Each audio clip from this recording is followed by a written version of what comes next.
Moon in Taurus, downward descending energy, because the moon has a respective incline and a decline in different variational pursuits. And that is obviously in a micro perspective and context, and then it's in, more so less micro, more macro contexts.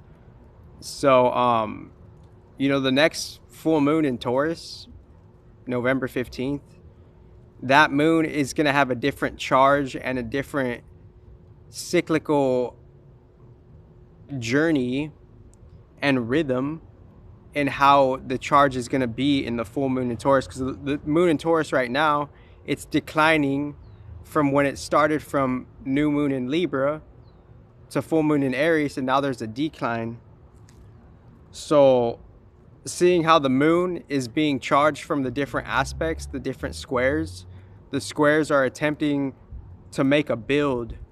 The squares are attempting to make something structure. It's fixing the energies to stabilize some type of friction, and within the process of the squares, a particular type of friction is happening in such a way where there's an attempt to build and stabilize. And within the build, attempting to build 4 points of a table, if there's only 2 points on the table, then the 2 points are needing and leaning and looking to build the third and the fourth point. That's the square, So there's unique different variations and contexts of the squares. There's mutable squares, cardinal squares, and fixed squares. And within all those different fixed squares, the different colorations of those squares, different energetic amplitudes could be inserted in such a positioning of one of the 4 square points.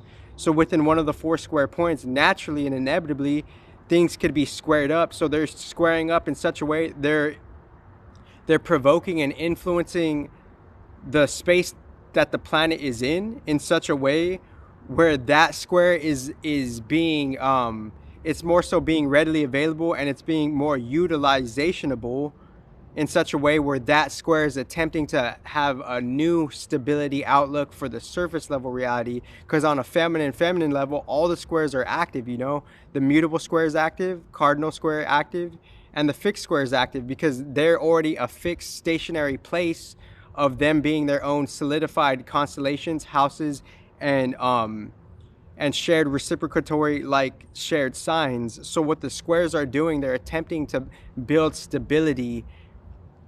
And within and Jupiter and Saturn, they're squaring right now, and Saturn and Jupiter are not direct. So within that retrograde, they're on standby. They're just observing. They're playing it cool. So right now, since I believe it's a Saturn retrograde, one of the definitions of retrograde, it appears as if it's illusorily moving slower and backwards, but it's an optical illusion where it's in such a way where the bifurcating wavelengths of just different orbital passings are in such a way where it's at its highest point. So Saturn is at the highest point of the constellation when it's in retrograde, and it's in a standby variation where it's just letting things do its thing, but it's still there. But as it's still there, it's more so offline. So so planets could be offline, the retrograde. So once Saturn comes back online, then the square will be more inactive, and like Pluto being in Aquarius, that Pluto respectively being something of a Scorpion-like quality, co-ruler of Scorpio, that Scorpio is going to be in the beginning age of Aquarius, the middle of winter. So Pluto and Aquarius, this is the most blunt astrology you will ever hear, because it's just like it's logical and it's direct, which other astrologers don't particularly have it like this, and that's just what it is. But when Pluto is in Aquarius, it's the middle of winter. It's fixating winter. It's comfortable in the winter. It's seeing like what is really like. How do you think the Scorpion is gonna act in the middle of winter?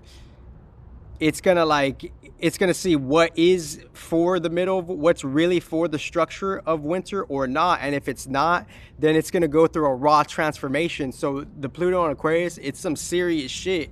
And for me to say this type of shit, it's a miracle, and people are just underplaying it, because for all the people to have their luxuries and for them to just fucking complain how they complain, and them to feel some type of way, and then they can lean back to their luxuries, that's just some type of like, it's just donkness, you know, because like they're not understanding other people's vantage point of how they're trying to make it. So for them to be offended and them, you know, selling out perhaps, and them trying to seek help for their selling out perhaps, then there's some type of like fucking ignorance there.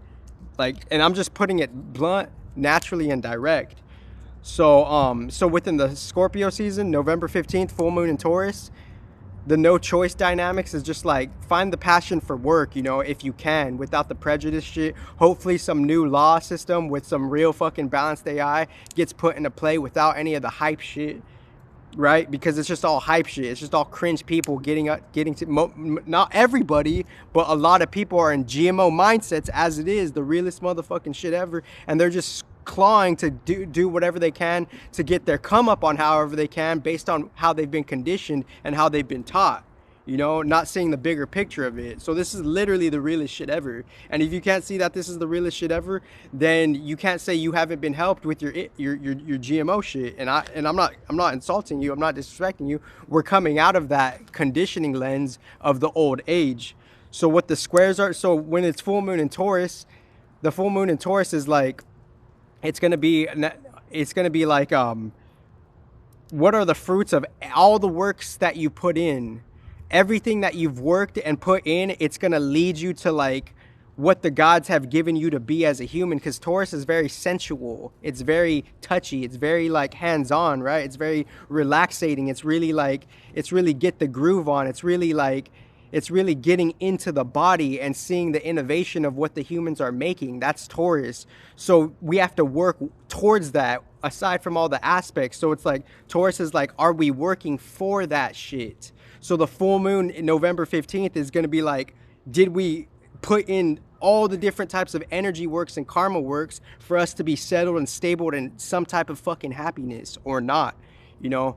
So, and then the Scorpio season is going to be like, it's going to be the internal, let's plot for this shit. Let's plot for the new moon cycle, Libra through Pisces, the second moon cycle, and let's recognize the first moon cycle, Aries through Virgo. So it's going to be like, it's going to be plotty shit, you know? And it's just, and it's not good, and it doesn't have to be distorted, demonic, or bad. It's just, that's just the nature of shit, and it's not bad at all to fucking try to plan and plot a come up, but people are doing it in such a way where it's fragmented, ignorant, and it's distorted. And for me to say that, it's literally the ultimate miracle, because it's opening up the path to have the fucking the contrast, the beneficial contrast out of that shit. So that is the logical miracle.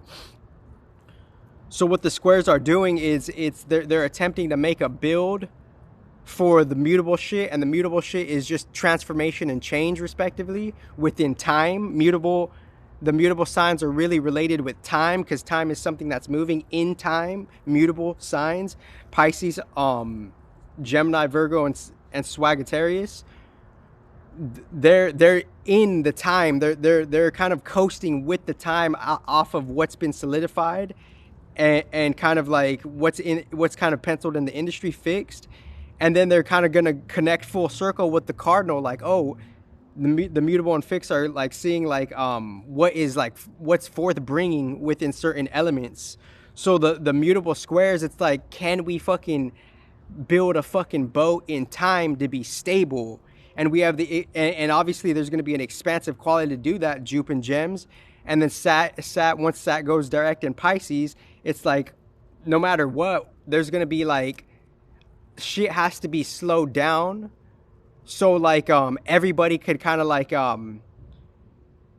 everything could kind of like function in a different unison. That's kind of Saturn shit. It's like, slow it down so we could function together, and since there's not a function together, there could be chaos. So it's kind of like, we do need the Saturn shit so we could slow down and function properly, and everything could like catch up, because not everyone's on the same speed. Since not everyone's on the same speed, people are out of speed, and like, it's like that, it's Saturn's job to like recognize that, like, since everybody's at different speeds, there's like a necessary pause, and there's that grueling moment where, like, you know, sometimes there's like nothing left to do, because like the Saturn element in the earth, it's working out the shit and how it's working out. So when there's that stop, that grueling stop, that's just one part of the astrological life for us to catch up, for everybody to catch up and be on the same eye-to-eye vision board as you're doing it. So because all these microcosm bubbles, they're doing their own vision board shit, but it's not necessarily going to work because it's not in communion with the bigger picture. And there's different bigger pictures, obviously. So that's a little bit about the squares. And then Scorpio season is just like, okay, like now let's internally process the start of the second moon cycle and the ending of the first moon cycle. And then in Swaggitarius season, it's like the game's on again. The game's on. The game has been resetted in Swaggitarius season. So thank you very much. And let me see, what other points did I want to cover? I talked about the square. I talked about a little bit about the moon in Taurus. And then I talked about a little bit about the Scorpio season. So the moon in Taurus right now, it's like we have to be like, we're not seeing the organic shit, and the technology comes after the organic shit. And then there's a bunch of like casual Sumerian, gatherings in like around that shit. That's Taurus.